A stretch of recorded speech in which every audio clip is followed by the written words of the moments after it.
Thanks, Tom, for giving me opportunity to interview you for my YouTube channel and podcast. Oh, it's my pleasure. Nice to meet you. So I thought to tell about you and the work that you are doing to my audience. Sounds good. So can you please introduce yourself Oh, to my sure. audience? Sure. So my name is Tom Schaeffer. I'm a co-founder and CEO of a company called Float Left Interactive. We founded the company in 2009, and the company builds TV applications for media companies. So just to put it plainly, I'm sure most of your audience probably has some device that's connected to their television or a smart TV, where they can access Netflix and various other channels that are available, or TV apps. And so our company builds those apps for the media companies. And that was how we got started. We got started working with Roku.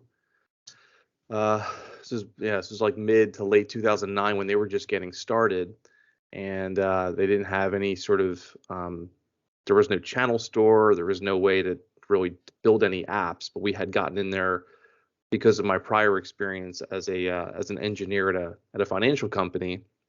They were starting to get into Roku, and then we got into that. I just started Float Left maybe a month before that, and we were doing basically web applications. So Float Left is a play on the Float Left CSS property for web designers out there. So that's how we came up with the name. And I've gotten asked about that a lot over the course of our existence. But anyway, and then we pivoted once Roku started to open up their development platform and allow people to put channels into that ecosystem. We were the first ones to get into that and start doing that. And then the kind of the floodgates opened, and this was really before streaming television became popular. It was really early, and there was maybe us and a handful of other independent engineers or developers working on it, but there was no company that was dedicated to doing that. And so Float Left was really the first company that I'm aware of. Maybe one other company that had been in the industry working on some other tech for these for like TV manufacturers, but we were really the first company that was doing any kind of formal development for Roku. And then Roku started, and then there was the Boxy Box, and then there was another device called the Popcorn Hour, and then those devices went away, and then it was Apple TV, the first iteration of the Apple TV, and then Google TV, and then it's just been going on and on and on, and then there's this evolution of all these different devices. But there's never been a cohesive way or a single method for developing one time and getting it to all these different devices. So the engineering challenge has always been, how do you build a consistent, think about Netflix. When you watch Netflix, whether it's on your mobile device or your smart TV or anything, you have the same experience. You know what to expect. So that's what the brands wanted from us. It's like, hey, we know that there's 12 platforms out there, but we want you guys to build something that looks the same for every single platform. And so that was the real challenge back in it still is today, actually. It's still really a difficult thing to do. So and that's why the industry in our space is unique, because there's app development, right? And if you build an app for one platform, that has its own life cycle and everything. But when you build an app for 12 platforms or 15 platforms, it becomes a whole nother animal. It becomes exponentially more complicated. So, but yeah, so that's what Flow Left, and we've been doing that for 12 years. So you are from? Excuse me? You are from? Where am I from? Yeah. So I am originally from Philadelphia, born and raised in Philadelphia, spent most of my life there. Went to college in Philadelphia, went to Drexel University in college. So any Philly people out there, shout out to Drexel. And then moved to Florida to pursue an aviation career that didn't really get off the ground, to use a terrible pun. I went to school. I went to a school, an aviation school for a while. Got some ratings and all that, but I never was able to. I kind of ran out of financing. I was never able to get all of the ratings that I needed to make a career out of that. And so I graduated with an information systems / computer science degree from Drexel, and then I leaned on that when the aviation career didn't pan out. I went into dove head first into my technology background and started working as a software engineer. But it all started in Philadelphia. So before starting this company, you worked already in the tech industry for quite a long time. I was always involved in technology. Even in high school, I was building PCs, and so that led to working as a technician at various uh, pharmaceutical companies, other types of financial industry. I was working primarily as a support technician, and then yeah, after college, I had so I was always involved in technology. That's just always my background. It started with hardware and devices and support of the hardware, and then I got into software after college. But yeah, I've always been involved in the technology industry. So 12 years back, what made you to put your mind on whatever you are doing now? Um, well, I would say, I think of myself first as an entrepreneur, and I didn't realize that I was an entrepreneur until I guess maybe later on in my life. But then when I started Float Left, I realized like, wow, like this is definitely something that I've always wanted to create my own company.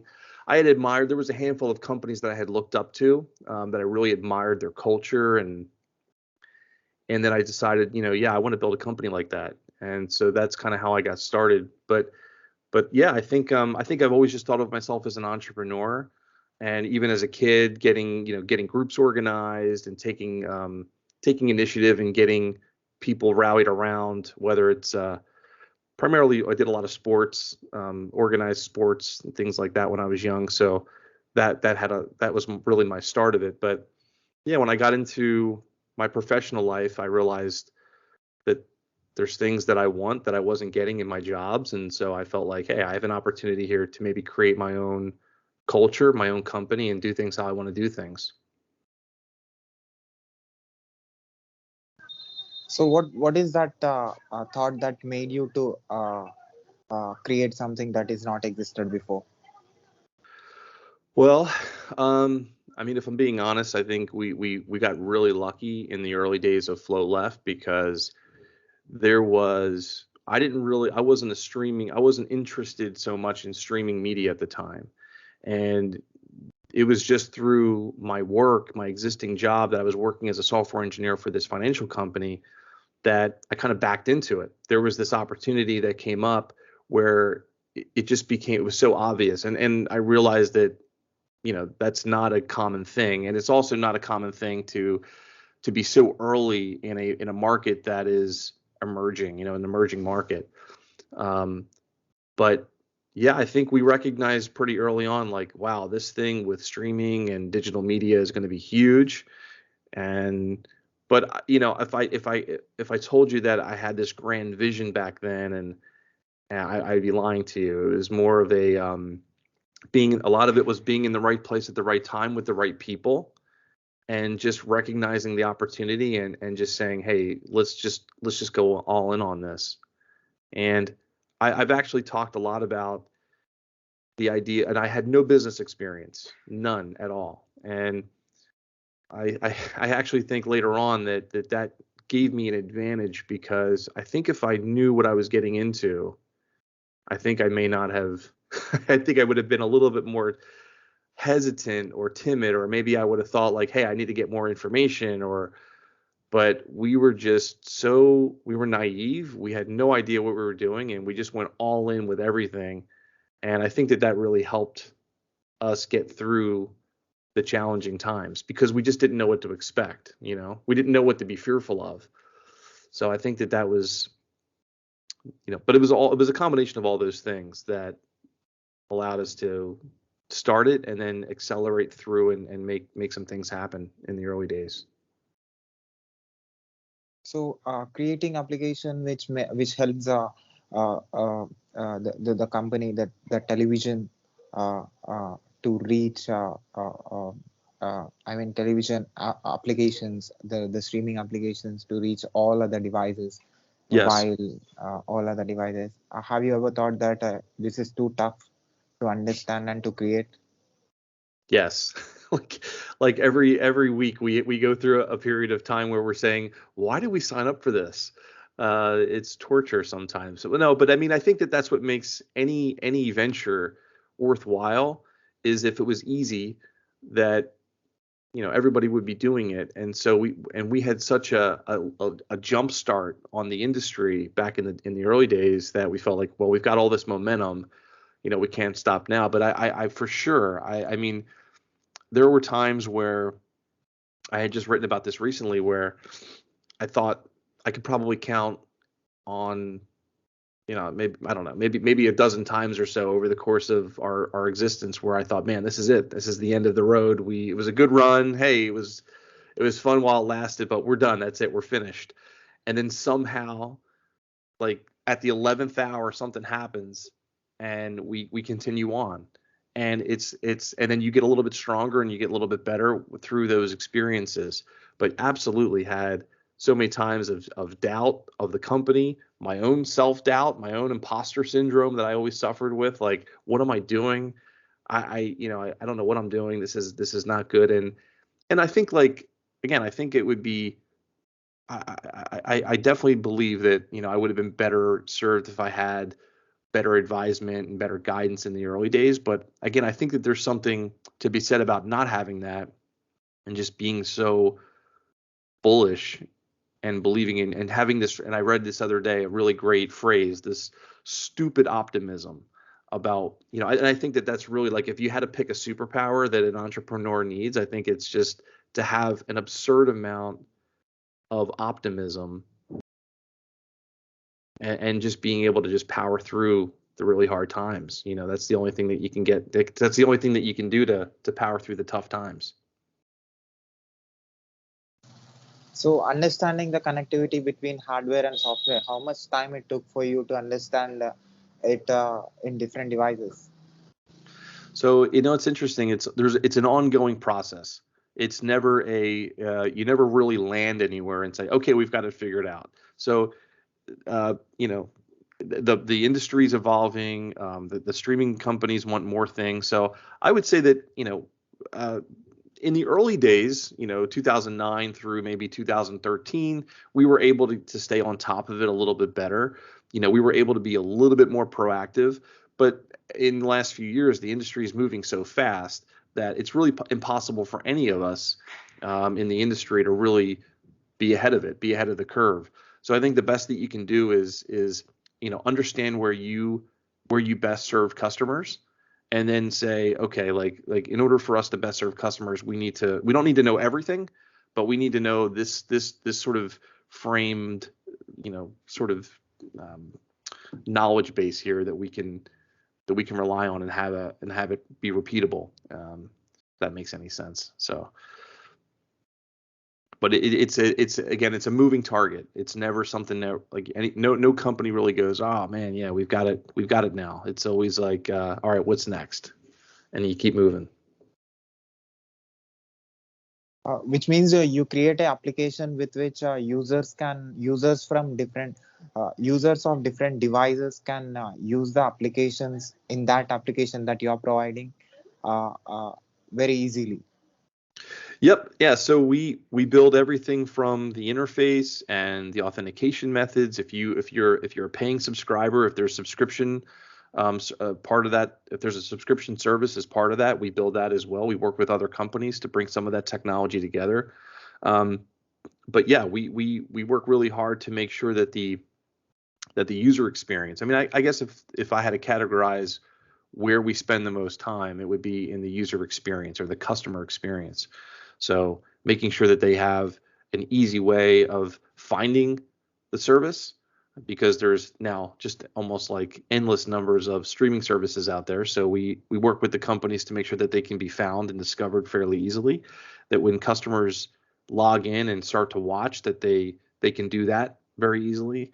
And navigating and finding the content and searching for content, working with other companies to provide accurate and timely recommendations for them while they're looking for something to watch. It's all part of it, you know. So we spend a lot of time on that. So in this 12 years, what do you understand about the user experiences that you hear? Well, I mean, I think it goes without saying that people's patience is very limited nowadays. Everything's moving so fast. So anything to do with getting a person to the content that they want to watch as quickly as possible is the most important thing. And what's interesting and somewhat ironic about what we're doing is, we spend a lot of time on, again, the user experience and the interface, but the best interface is really the one that is the least in your face. And I think sometimes brands get caught up in, we have to have this all these bells and whistles and this fancy user interface, but what's actually happening is they're creating a lot of barriers to getting someone from point A to point B as quickly as possible. And so, obviously the app has to be beautiful in terms of how it looks. The animations, if you're going to have animations, make them be smooth. You want to have a low latency. You don't want to be sitting and waiting for a spinner to load and then finish so you can get your content. But so all that comes into play.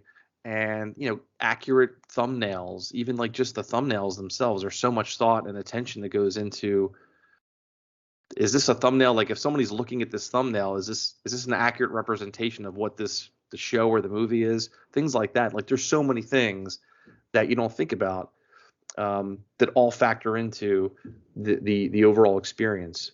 But again, the bottom line is that if you can do that with the least amount of steps, and barriers to getting to the content, that's what everybody needs. That's the big win. Do all the applications that are there in your application have the same way of uh, doing things? Great question. So when we started, we were primarily a what we call professional services business. In other words, a company could come to us and say, "Hey, we've got this grand vision of this thing that we want you to build for us. Can you go build it?" And we would go and do that within this environment, of course.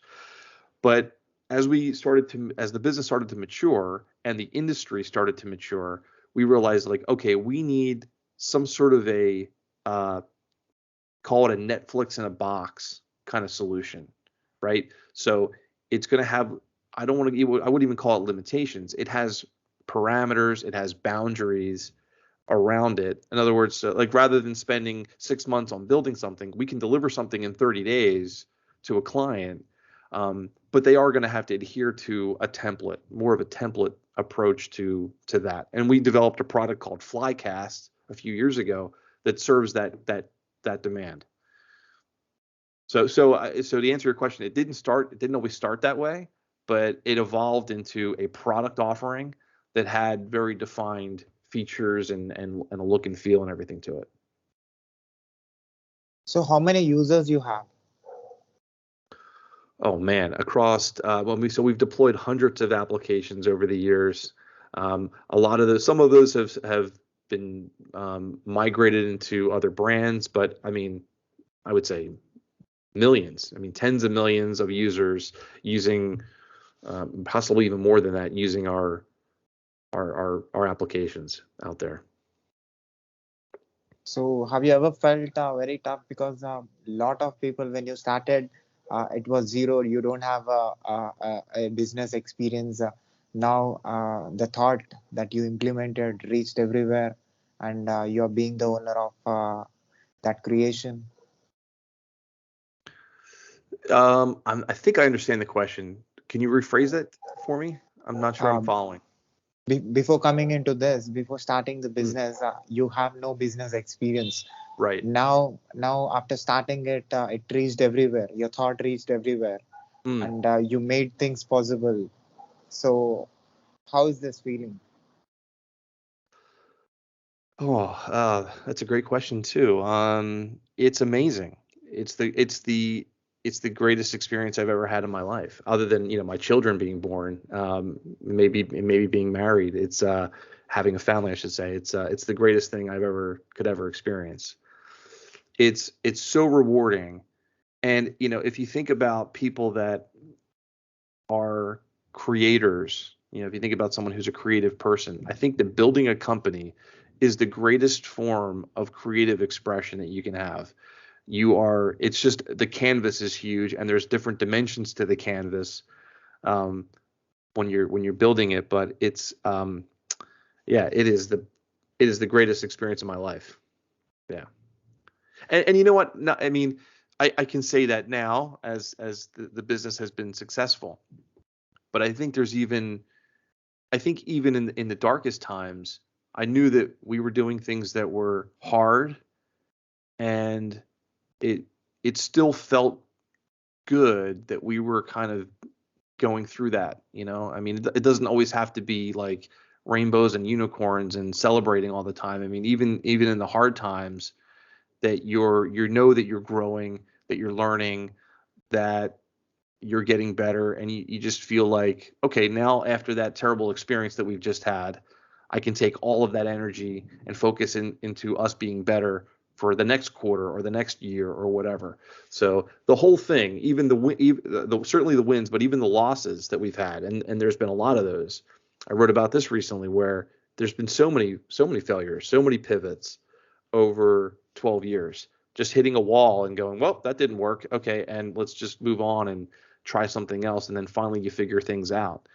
And even in that process, I feel like it's so gratifying to have gone through it and have then become better out of that.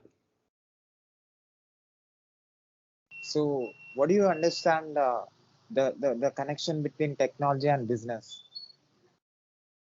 I would say that any company that exists today needs to be a technology business at the end of the day.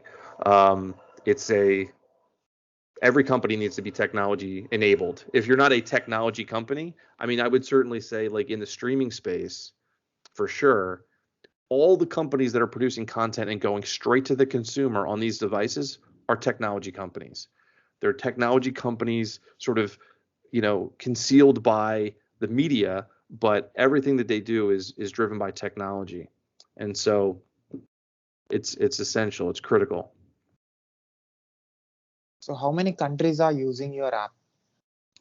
Well, so we're primarily based. All the media companies that we service are primarily in the U.S., but we do have a lot of not a lot. We have a good chunk of our businesses international, European companies that are using our service. Actually, in India, we had, especially years ago, we were doing a lot of services that were providing Bollywood content, and we were doing that a lot, actually. So there's a fair amount now that are using our services. So, before 12 years, with how many devices you started, and today, how many devices you went? So another great question. Yeah, so we started with one device, one model, one device on the Roku, and then it's if you count. So there's the way that we look at it is there's device classes, like you have, again, Roku, Apple, Amazon Fire TV, smart TVs, mobile devices, but within that class of device you have, I mean, there's dozens of different models potentially that we support. Now, with our product, we've limited the number of versions, just because we're not going to go and service devices from 5, 6, 7 years ago that no one has. But yeah, I mean, the amount of permutations that you can have, it's, I mean, 30s and 40s, I mean, in the 50s probably, the number of actual devices and the variances that are getting software delivered to it or getting an app deployed on it. But again, it's not like we have to do 50 of those, but we'll build maybe one or two versions of an app, and then that will get deployed on a variety of different models. But it still is really a challenge because, I mean, testing, quality assurance testing, which we do ourselves, is very, very time consuming, and troubleshooting those issues when you have a specific problem on one model only of a device makes it really, really hard to try to figure that out, like what could be causing that issue. So even though, the build is maybe it's one build for 8 different models, device models, you're still doing a lot of quality assurance testing on each of those, and problems can come up there that have to get fixed before they get deployed. So it's definitely a tricky business. So hiring people, what they need to have in order to do for giving the quality service to the users. So you're talking about for future employees?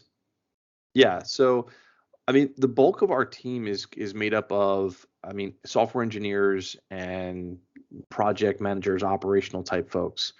And for, I mean, anybody right now that has any exposure to what we call, again, OTT or connected TV is gold. I mean, they're just highly valuable folks right now. I would say that just a strong background in, I think it's hard for junior people to come in, and it's just the potential learning curve is challenging, and there's a reason for that. But like for Float Left, what we've done is created an architecture so that it's easier for newer engineers that don't have a ton of experience to come in and get up to speed fairly quickly. But I think like any good solid computer science or technology degree, I don't think a degree is required, but I think it helps to give you just sort of a broader scope of the technology that we're working with, and just really good foundational programming and engineering principles. So like anybody that comes in with like a C++ or a Java background from an onboarding perspective, those folks tend to adapt really well. And because what I'm getting at is everybody has to learn something new. Like there's very few situations where these engineers or other folks are coming in from another environment and are just able to just hit the ground running. Everybody needs some time to get adapted to the environment, how to build apps for these devices, the nuances of each device, like something that you could do on the web you can't do on a device. There's limitations. And so learning all that takes some time, but I mean, it's really just about someone's willingness to learn. As long as they have a good foundation, if you're hungry and wanting to learn, I think they'll do fine. So how many applications are there in your app? How many apps have we pushed out over the? Yes. Yeah. It's gosh, we've actually tried to figure this out. So there's apps that are like live in market. Over the years since the beginning, it's hundreds, probably a few hundred. And then there's like we've done a lot of apps that aren't like live public, but are being used for other purposes. Some are just test channels or but I mean, I would say in total, I mean, it would have to be hundreds of TV apps out there. Yeah. So also another question is connecting with your app. All these applications have a different way of reacting and different way of uh, uh, making things because different people from different countries will use in different times and different time zones. It's very tough for you to analyze, understand how it's going on, and you are using those apps in your application. So how good you are in connecting those apps with your application? I mean, it's extremely accurate point that you just made. I mean, then that it's ultimately what makes it really difficult is, again, it's not just the devices and the number of models, but it's like where are you in the world? How are you using it? What's your internet service like? Um, I mean, there's so many problems potentially. So I think ultimately what happens is there's just there's no substitute for if I were giving someone some feedback about getting into a business like this, I think they just need time to experience those things and then build that into your architecture. So in our code, we have we have um, we have ways of handling, again, where you are. We do know where the device lives, and again, and by the way, certain devices have certain capabilities. Maybe one has less hardware or less power than another device, and so maybe on one platform we can't show all the pretty background images.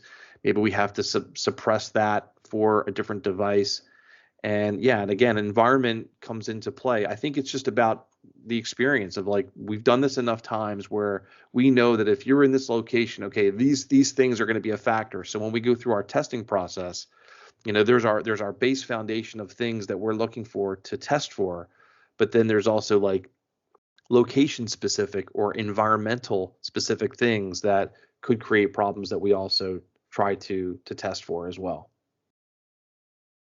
So different devices have different prices, and different people uses different devices.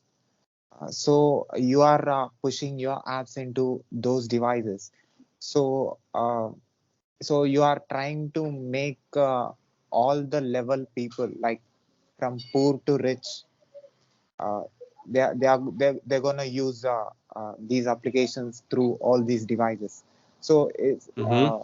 giving the same level of feeling or expression uh, through all these devices. Is that not a very tough job? It's a very big challenge for you. It's extremely difficult. Yeah. Um, yeah, I think that what makes this industry so interesting is that it is, I don't want to say it's decentralizing. It's not doing that, but it's making content more accessible. And in some ways, I think that that's really important. It's giving the control back to the service provider, as opposed to in the old days, or now the slowly going away days of, like, the cable operators. I mean, listen, they have a hell of a business still. There's a lot going on there, but the independent, like the Netflixes, control the ecosystem. They understand their customers. They know what they're interested. They know when they watch, and what they watch, and so they're able to provide very specific types of benefits, and they're able to target customers easier to give them what they want. Um, but yeah, I think I don't know if I really answered your question, but I think that everybody, it's a wonderful time to be in this business, because, again, like you said, I mean, there's all different walks of life, all different types of social, and economics classes out there, and everybody has access to this now. You could make arguments about, like, services are too expensive and how many services, but in the old days, you either signed up for this service that had all these channels that maybe you only want one of those channels. Well, now with connected TV and OTT, you can just pick and choose what you want to watch, and you can pick and choose a service provider. If this service provider doesn't have content that you want to watch, then you don't have to consume it as part of a package.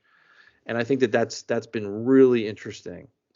And by the way, I would also say that what's the big trend right now, which is happening, which is called it's the acronym is FAST. They're called FAST channels, and it stands for free ad supported streaming television. And so, like, Pluto TV and Roku TV, and I'm trying to think of a few others. There's a handful of them out there that provide free television. They're ad supported, but so if you went out and bought a Roku device for $30, or any device, pick a device that you like, go out and buy one of those devices, install Pluto TV or another fast channel provider, and you can get access to, you know can get access to an n number of different types of channels. And because of the fact that it's on a digital platform like that, it's not limited. So these like a Pluto, I'll use Pluto TV as an example. There's no cap theoretically to how many channels that they can put into that service. So there's content for everybody. It's free, and it's been the barriers of entry in terms of, to your point, cost maybe, or access to high speed internet, or even just cable services. As long as people have internet, and they can get these devices, they can get access to the content now. So how fast you are in understanding the connectivity between software and hardware for different devices? Well, so again, I mean, we don't dig too deep into the weeds. We work very closely with the manufacturers. So when we run into problems, or, and by the way, most of these companies will provide what's called an SDK, or an ADK, which is it's for developers. It's for developers to utilize. And when you're building with it, you are building within the parameters of the hardware. But if we do run into issues, we have folks on their side that we contact, and we work together to resolve issues. And so, between those two things, we can tend to get most of the issues resolved. We don't really get too deep into the hardware on our side. Our job is to take what the tools that these companies are providing us, that we know have been tested and that work on the existing hardware, and build the apps, for it. But one of the things that I'll say is, like, with smart TVs specifically, like your Samsung Tizen and your LG and your Vizios. Sometimes those, there's, even within smart TVs, there's no consistency, right? Like, each one of the smart independent smart TV manufacturers have their own process of development. They have their own environments. Like, there's no standardization anywhere. But a lot of times, like, the players that we use to actually, like, when you click play and you start watching the video, a lot of time those players will have different issues depending on, what you're trying to do and where you are in the world, to your point earlier. And so that can be difficult. So that's a lot of times where, like, if I'm just trying to think of one thing that always requires us to get on a phone with a manufacturer, it's usually when we're, like, trying to play video, or maybe what we're doing is, if we're doing digital rights management or protecting the content, from just being watched when they're not supposed to be watching it. That's a big thing nowadays. A lot of times that stuff tends to be more difficult to integrate, and so we have to get on with, and work with the companies to figure that stuff out. But most of the time, it's as long as it's part of their SDKs, we're in good shape. So do other apps approach you, or you approach other apps? Well, our service providers will generally reach out to us, and I should also say that when we create relationships with the manufacturers, generally speaking, the media companies that want to get on those platforms will contact them first, and they'll say, "Hey, Samsung, we want to, we've got this great library of content. We want to be on your platform. Who do we use to build the app itself?" And they have, like, kind of an internal short list of companies that they'll work with. And so that's generally how we'll get connected with these companies. Is we call it, like, just being a preferred developer, for these companies that will, it'll be a lot of referrals, in terms of how we actually get engaged with the customer. India is one of the biggest content creating country in the world. So how is this connect? How is your connection with this? With what? I'm sorry, say that again. India is one of the Oh, most and the top content creating country in the world. yes. So how is your connection with this? Yeah, so again, we've worked with a handful of Indian-based content companies over the years, and It's been awesome. I mean, yeah, they are. There's India is incredible talent, very well produced content, and so all of the services that we've introduced into the U.S. market, that were primarily Indian based content providers, have done really well. All of the expats in the U.S. that are, born and raised in India but have relocated to the U.S. There's a lot of that, so those folks are adopting those services, and it's yeah, those brands do really well. So before 12 years, internet was not this wider. Today, it reached everywhere. Today, the content creating apps reached everywhere in the planet. Almost everybody is using.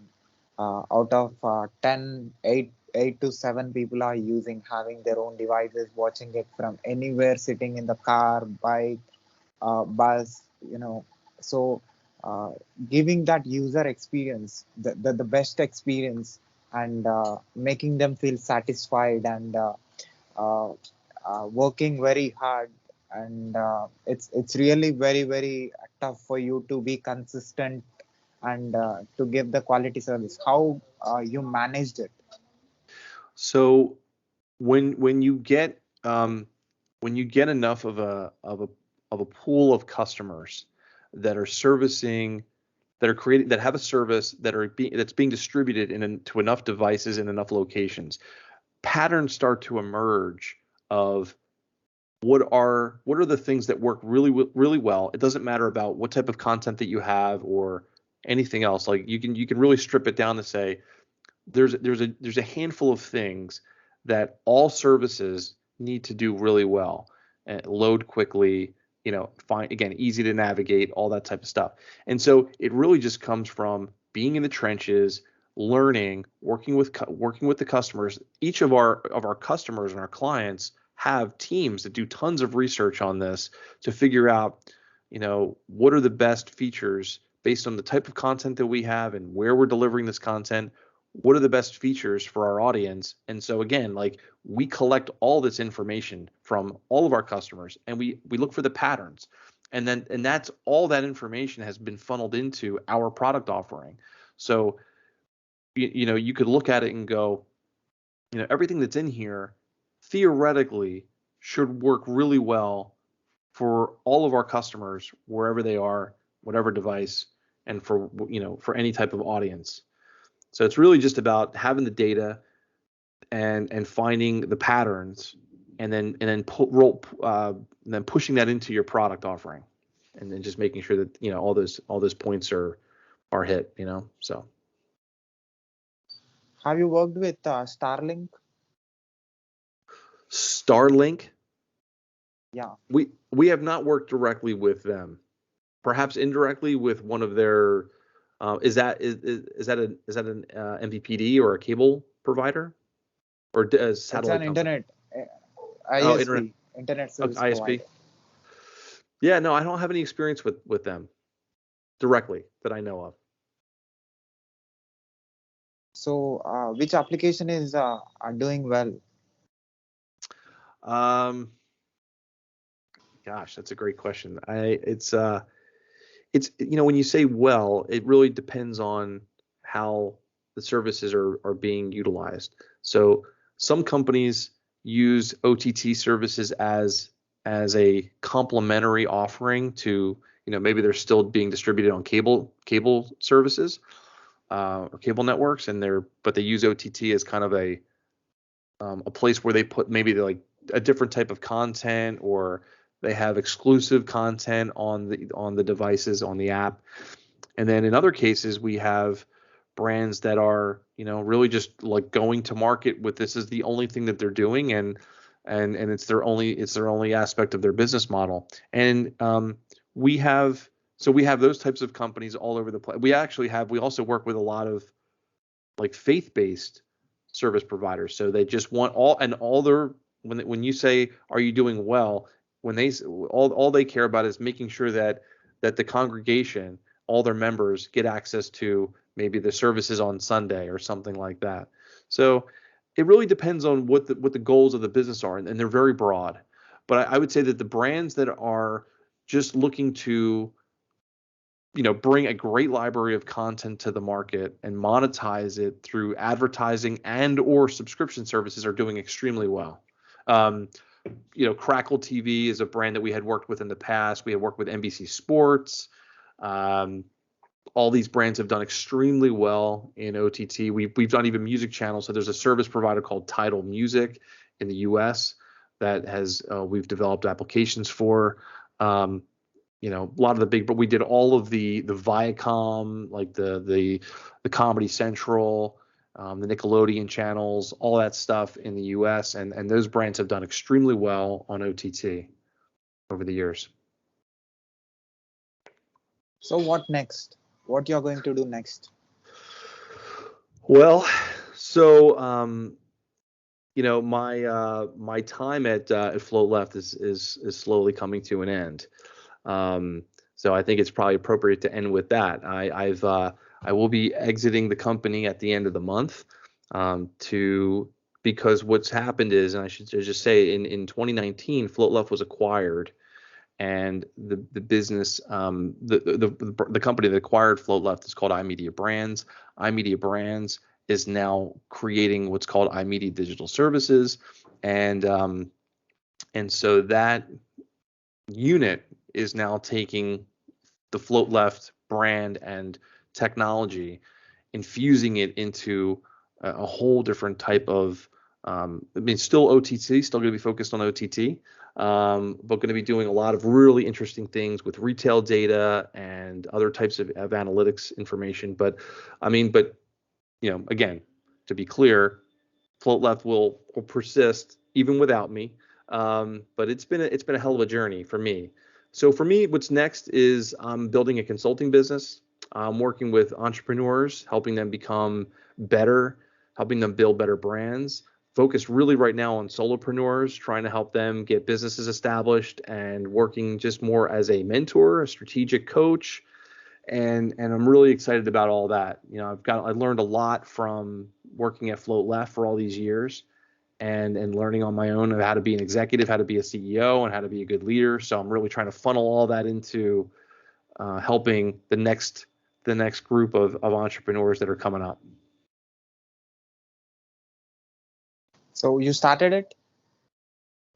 February 1st, I will be officially out in the marketplace, promoting and doing all that. But right now I'm just finalizing a few things, trying to figure out exactly who my target audience is and getting my branding done and all of that.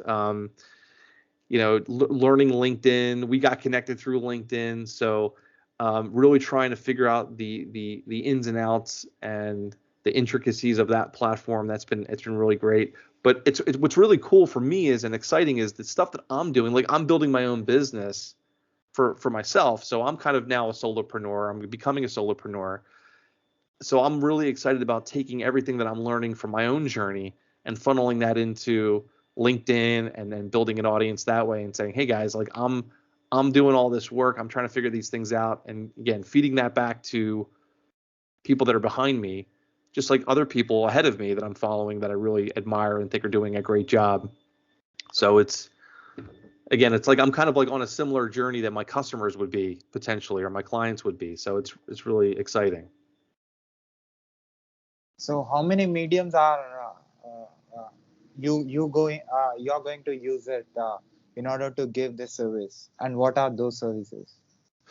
So right now, the basic, the handfuls of services right now is essentially going to just be coaching, and just some sort of strategic consulting service, right? So, and also there's going to be an element of personal branding in that as well. So helping a solopreneur, I kind of not crazy about that term. I think, they're entrepreneurs, but one person entrepreneurs or one person businesses that, have a great idea, have a passionate founder, somebody's really excited about, things, but just need to kind of get out of their own head, just need to understand, okay, like let's take this great idea and let's just kind of go through this process of getting it on paper. What's your strategy? Just giving them tips and helpful guidance to help them kind of craft their message, their narrative. Who are they as a person, and ultimately as a brand? Why would anybody want to listen to this person, right?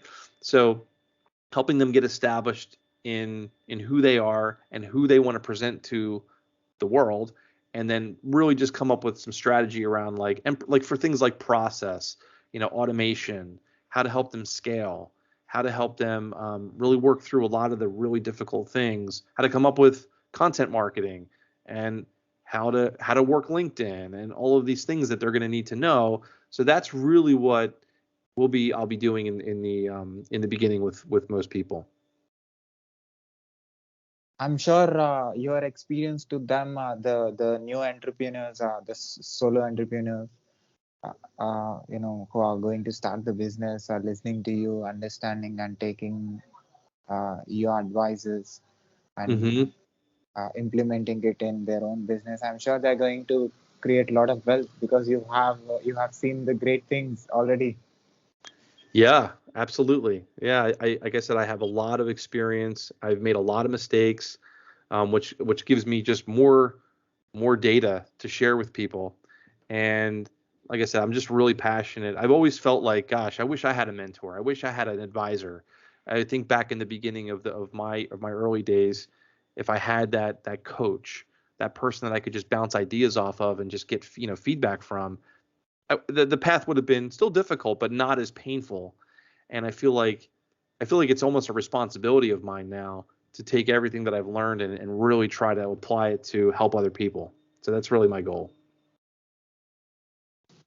So this episode will be played on even on the podcast and different platforms. Can you tell your brand name? You still didn't fix any brand name or any. You want to announce it officially on February 1st, but uh, if it plays on podcast, they can reach their your links Yeah, and stuff.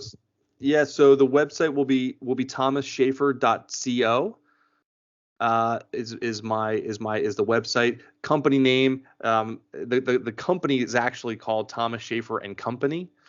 And I think whether I'll create another brand from that or not, but I feel like that is probably just going to be. And I've gotten a lot of feedback on that, like, no, you cannot name your company Thomas Schaeffer and Company. It's like, well, listen, naming things is really hard, and I don't have a lot of time, and what the heck, like, 2022 was the year where we just say screw it, we're just going to do it. And so that's what the company name is as of today. But the website will be thomasschaeffer.co, and I'll have a very simple, brief description of all the services and a form that people can reach out to me and contact me if they think that there's something that I can help them with. So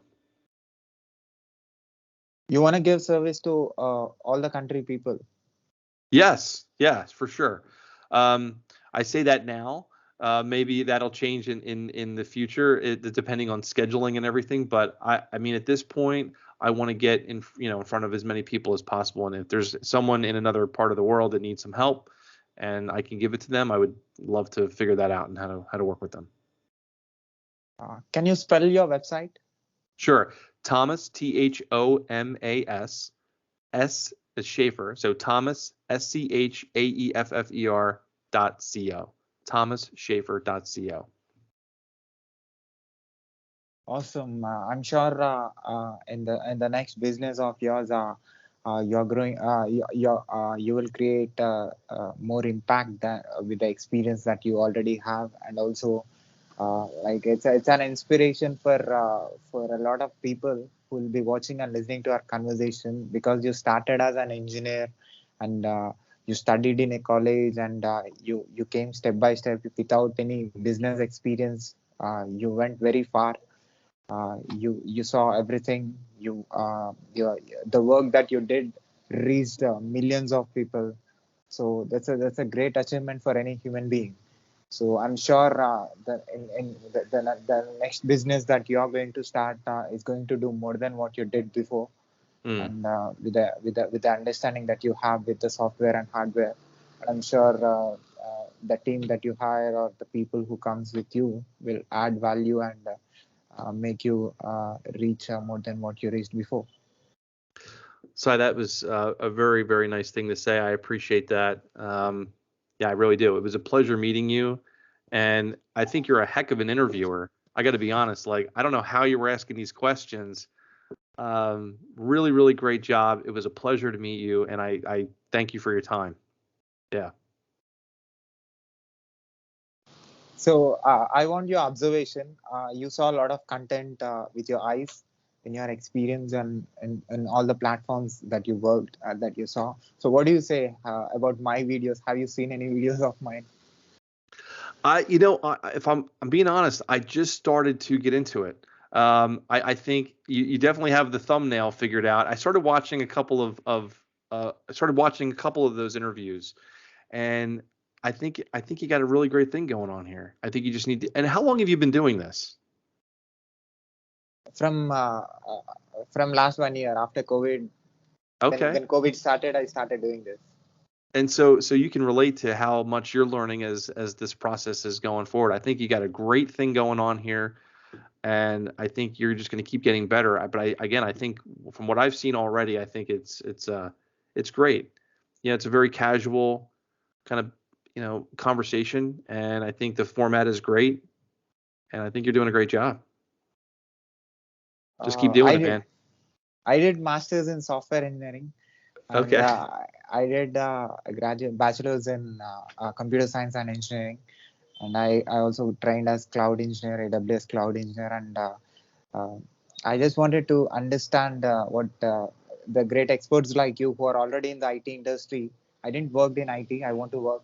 I want to understand what exactly how things works in the industry, how people in the industry are thinking. So if you saw my interviews on YouTube, I did more than 450 plus interviews in last 300 days, 300 or 350 days. Like every day, 3 to 4 interviews.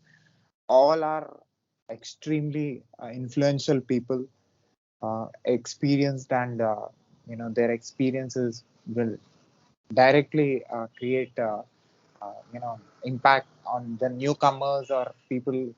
I got a lot of subscribers very fast, and uh, I reached very fast. I have a lot of interviews coming in next That's days great. also. So I That's never great. thought this, but I got success very fast because of this. I know you've got some heavy hitter technologists on your podcast or your video cast. Really cool. And I mean, yeah, it's great. And I think like this is an area where you don't have access to a lot of these people. And it's just the folks that are kind of doing the thing each day, and you're hearing it directly from them, the challenges that they're facing. I think that that's incredibly valuable, especially for people like you said that are trying to get their start in the industry somewhere and can kind of hear it directly from the experts. I think is awesome. So keep it up, man. Doing a heck of a job. Yeah. So thank you, And by Tom. the way, it's what time is it for you now? Is it like what 6, 7 o'clock or something? It's 9:20 p.m. in South India. I live in Hyderabad city. Okay. Well, thanks for staying up late, and sorry about the weird snafu that we had with our calendar getting this thing set up. I don't know how that happened, but anyway. I It's I, I was valuable. I happened to be up at like I happened to be up really late for some reason. I don't know why, but I was doing some work and I saw the notification come in that you and I had a call in a half an hour, and it was like 2 o'clock in the morning or something. I'm like, I don't know. I think we got this thing screwed up here, but I'm glad we got it worked out. So it's a great opportunity for me to know you and the work that you are doing, and also telling about the work that you did and the experiences that you had. Definitely, it will help a lot of people, and also it will help the newcomers who wants to start their business. Not only from US, there will be a lot of people who will be watching this and listening to our conversation from India or from any country. I have universe. I mean, from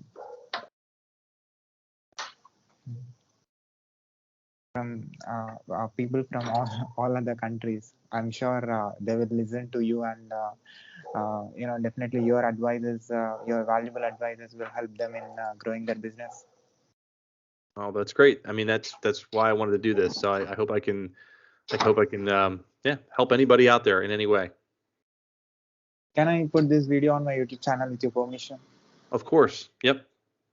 Uh, Can I also put this audio and video clip on my podcast, website, internet, social media, everywhere with your permission? Yep. So thank you, Tom. Keep going, keep doing what you love.